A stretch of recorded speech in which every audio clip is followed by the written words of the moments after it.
Live from our 7 Tasmania studios, your nightly news with Joe Palmer begins now. Good evening, everyone. The Liberal Party is facing backlash tonight after revealing its priorities for the election don't include southern Tasmania. As the final week of campaigning approaches, the party's planned attack on Labor backfired. Facing up to a failed attack on the opposition, the Liberals left to defend themselves after a campaign sledge on Labor for being too Hobart-centric backfired. This morning, saying in a statement, the Liberals are for North, North West and regional Tasmania, saying Labor was focused on Hobart. But just hours later, the same politician was left to defend the confession. I don't see how anyone can say that we're not interested in the entire state, because clearly our record shows that we are looking after the entire state, which is part of our job. While a wave of Liberal politicians have made funding announcements in the top end of the state, Hobart remains the only capital city Prime Minister Scott Morrison is yet to visit on the campaign trail. The party did make an appearance in Brighton today, but there was no announcement. For anyone to suggest we're not doing stuff for Hobart is ridiculous. The thing we are doing is focusing on the whole state, unlike Labor, who are focusing on Hobart and not the regions. We don't think it should matter what your postcode is or how wealthy you are, that you get access to services. We want every Tasmanian to get the best possible services, no matter where they live. But it's our southern councils feeling ignored. In all honesty, I think sometimes the South does get forgotten. We do the best for our ratepayers that we possibly can, with or without federal funding, but as I said previously, we obviously appreciate any support that we can gain. It's a shame in this country that every electorate isn't governed on merit. That it's a shame that in this country that it is about, what are the tight seats that have to be defended or won. The Prime Minister fast running out of time to live up to his party's assurances that it does indeed care about the South. Michelle WISBEY, 7 Tasmania News. Ports, abattoirs and flood-prone rivers were the backdrop for another day of campaigning in marginal Tasmania. The Liberals pledged to sink $40 million into the Port of Burnie, but Labor says the promise doesn't hold water. Putting meat on the table in the fight to stay alive. The National Party shows off its chops with an $8 million plan to process local lamb and woo over voters. This will benefit just so many people in the Northern Midlands, and it makes for healthy and vibrant communities. The expansion at the Cressy Abattoir will see a doubling in the number of jobs and lambs at the site. It's welcome news for farmers forced to send livestock offshore. We're shipping 99% of our stuff through to Colac. We had 1,000 ready to go. We've hadn't been able to ship them because there's been hold-ups with the shipping. Meanwhile, the Liberals sailed into the Port of Burnie with this pledge. A contribution of $40 million towards a new rail and shiploader project. Infrastructure half a century old will be replaced with better cranes and a deeper port for bigger vessels. So you can load them quicker, you can get them in and out quicker, and you can get much more bang for your buck in terms of the freight rate to overseas markets. Labor's expected to make a similar announcement soon, but today it was more focused on the Mersey River, where the Latrobe Council is yet to see more than $3 million promised by the government for flood works. The commitments have been made, and it'd be very brave or foolish government not to follow through on those commitments. Senator Colbeck says the paperwork is nearly done. Justine KEAY doubts the cash will flow to either Latrobe or Burnie. This government, they can't deliver $3.4 million for flood mitigation. Do you honestly think that they can deliver a big project like that? I don't think so. With half of Tasmania on a knife edge, building trust is easier said than done. I'm not a great fan of politicians. The Premier will tell you that. But I am a great supporter of Steve Martin. Sean McComish, 7 Tasmania News. Nurses are preparing once again to walk off the job as the ongoing battle for better pay and conditions drags on. Tomorrow, staff from the Royal Hobart Hospital will march through the streets of Hobart, concerned for the future of the profession in the state. New data from the union showing up to 20 nurses a month are leaving the state to work on the mainland. If nurses continue to leave the state, that means that the nurses aren't going to be there to care for the public, and we're only going to see higher incidences and higher burnout in nurses across the state. So when we're able to employ more nurses, provide a pay rise, which we're offering, better terms and conditions, I would hope and expect that more nurses would want to be part of Tasmania's health system. The union says it's hoping to see more increased funding for staff in the upcoming state budget. Supercars action in Tasmania has been locked in until 2023, with the state government extending its agreement to keep SYMMONS planes on the race calendar. The multi-million-dollar deal will also improve the experience for spectators. It's had some of Australia's most exciting motorsport moments. He's smart, that's Rick Kelly involved, Tim Blanchard, Moffat, they're all involved. And we're going to see plenty more, with the state government inking a deal with Supercars Australia to keep a championship round at SYMMONS Plains until 2023. It ensures that Tasmania continues to have a place in a national competition, and you would well appreciate my passion for ensuring that can happen in any of our great events in our sports. The $5.6 million deal will cost taxpayers more than $1 million extra than the last agreement in 2014. The state government is also investing nearly $2 million into resurfacing the track and upgrading amenities like the toilets for spectators. Both our tracks at SYMMONS Plains and Baskerville are used predominantly 2 or 3 times a week, not just for motorsport, for driver training. SYMMONS Plains is an old hand on Australia's motorsport landscape, celebrating its 50th anniversary of touring car racing this year. But new additions to the series, like South Australia's Tailem Bend and night racing in Perth, pits Tassie against ongoing threats for its place on the calendar. Luckily, the drivers are big fans of the high-speed circuit, renowned for its quick lap times and hair-raising hairpin. As a driver, it's hard to extract the ultimate lap time out of it because it is such a small little track which is quite technical. You have to qualify the front in our game, and to do it here is very hard because you only got a few corners to make time, so it's easy to make a mistake which can put you to the back. By numbers, the Supercars at SYMMONS Plains is the biggest event in the state, with 55,000 rev heads attending the 3-day spectacle each year. Tom Johnson, 7 Tasmania News. Members of the community striving to help those struggling with their mental health have been recognised today in the annual Tasmanian Suicide Prevention Forum. This year's theme, everyone, every day, everywhere. And that really encapsulates some of the key parts of suicide prevention, which is that everybody in the community, right through to service providers and other professionals, have a part to play in suicide prevention. And if you or anyone you know needs help, please contact Lifeline. It's been a tough year for many Tasmanians, and today the Salvation Army has launched its annual Red Shield appeal to raise money for those in need.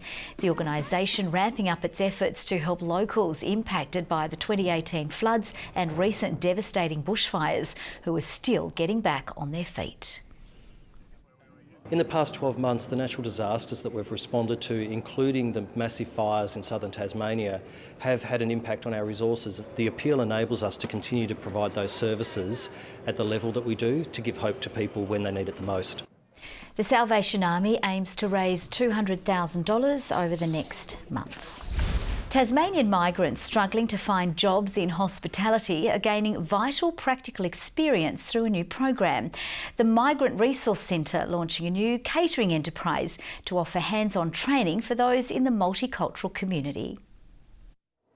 Loading up the oven as the kitchen heats up. These chefs in the making are preparing some delicious canapes and taking part in a new catering venture. So MRC Tas Catering is a really exciting program that we've been working on with the Tasmanian State Government for a couple of years. So we've worked to develop an enterprise that can give people from a multicultural background work experience opportunities.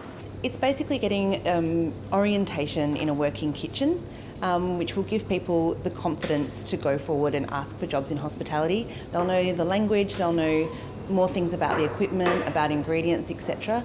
Participants receive 20 hours of kitchen experience across 5 sessions, while getting the opportunity to cook up a storm for local events.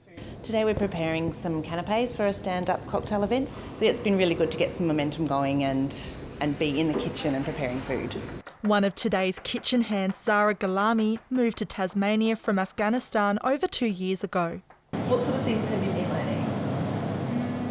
cooking and Australian food and another country food. And she's focusing on her future brush with success. In future, I have a restaurant and I cooking many food of many countries. Around 6 people are currently enrolled in the program. Ruby COMMANE, 7 Tasmanian News. To the TSL and Kingborough coach, Trent Bumella has staunchly defended his club's game style, despite the Tigers suffering yet another loss for the season. The side takes on the Roos this weekend, who are keen to keep their winning momentum alive. Bumella took exception to questions about the effectiveness of his game plan, coming off a deflating loss to the Blues. There's plenty of coaches at all footy clubs in the can bar that have never been, are all undefeated, who've never had the stones to put, their self on the line and put themselves out there and lead a club and fight for something that they believe in. So, it's all white noise, couldn't care less what external people say. The Tigers show glimpses at Windsor Park, leading by 2 majors at the first change, only to be overrun by 64 points. We just got taught a lesson in work rate and probably a bit in toughness. We want to be better as a footy club than that, and that last 3 quarters, especially the second quarter, definitely isn't reflective of the character and the ability of our group. The Kingborough coach is adamant his men will bounce back when they host Clarence this Saturday night, and Roos coach Jeromey Webberley is preparing for them to come out firing. Just look at the names there. They've got some talent in that area of the ground, so they're not going to have 2 poor weeks in a row. But with Clarence looking for 2 wins in a row following their first of the season against North Hobart, a big Twin Ovals crowd is expected to turn out for what promises to be one of the most fiercely contested games seen this season. Being a night game, being Dewey, that's where the game's going to be won. So we need to make sure that, if they win it, we've got pressure on them and we're able to turn the ball over. But more importantly, we've got to win the ball at the contest more often than what they do on the weekend to allow us to move the ball forward and get field position, because that's going to be pretty vital this weekend, I'd imagine. To State League Netball, and Cripps will be looking to get back on the winners list following a 28-goal loss to Arrows last weekend. The side takes on Corana in Hobart tomorrow night, who've had a slow start to the year with just 1 win from 5 matches. Like when we play good netball and do what we're actually meant to do, it looks good and we look good. So this game's really important. I think last time we played Corana, we weren't happy with how we played. So yeah, this game's really crucial if we are going to start challenging those top teams. In tomorrow night's other matchup, Kingston take on Arrows, with Devon set to battle it out against Cavaliers on Saturday.